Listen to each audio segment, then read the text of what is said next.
Hello everyone, Lo-Fi here. So, we got a new Urza, Prince of Kroog. For Azorius and 2 generic, you get a 2/3 who has artifact creatures you control get +2/+2. And then you can pay 6, create a token that's copy a target artifact you control, except it's a 1/1 soldier creature in addition to the other types. And you know what? Just like last time, here are 6 cards you should pick up if you want to build him. Number 1 is Tesseract Master. For 2 blue and 3 generic, you get a 5 loyalty Planeswalker, whose +1 is create a Thopter. With flying, that's a 1/1.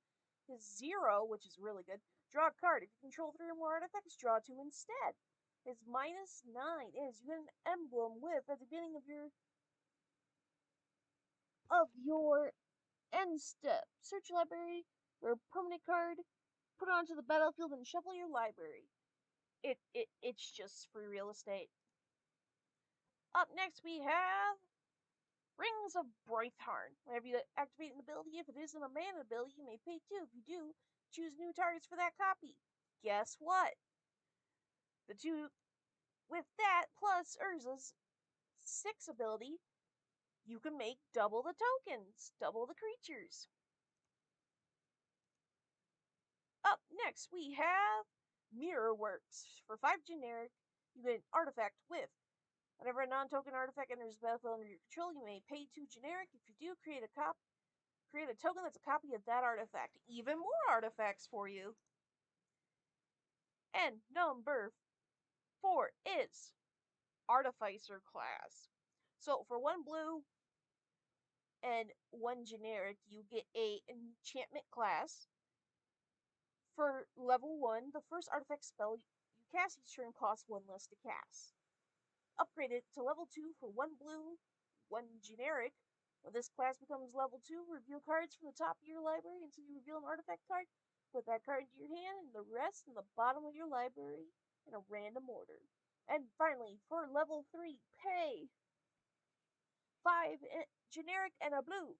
At the beginning of your instant, create a token that's a copy target artifact you control. Even more artifact tokens.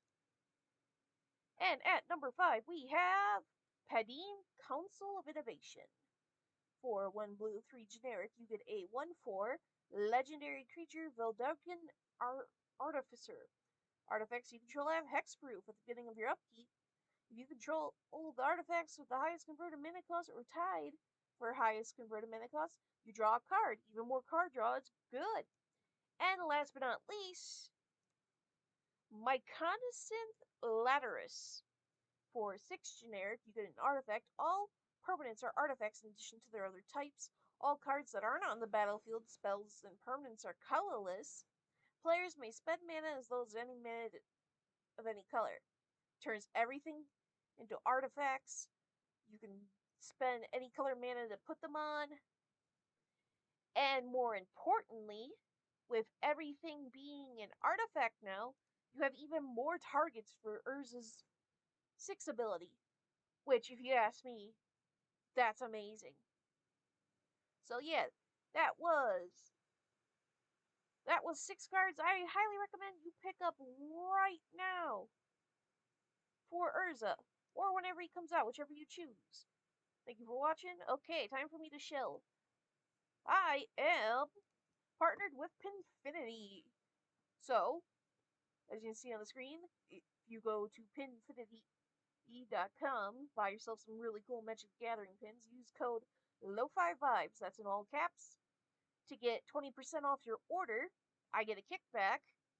Thank you if you use it, or there will be a link in the description. And with that, I will say, thank you everyone for watching. I will see y'all next time.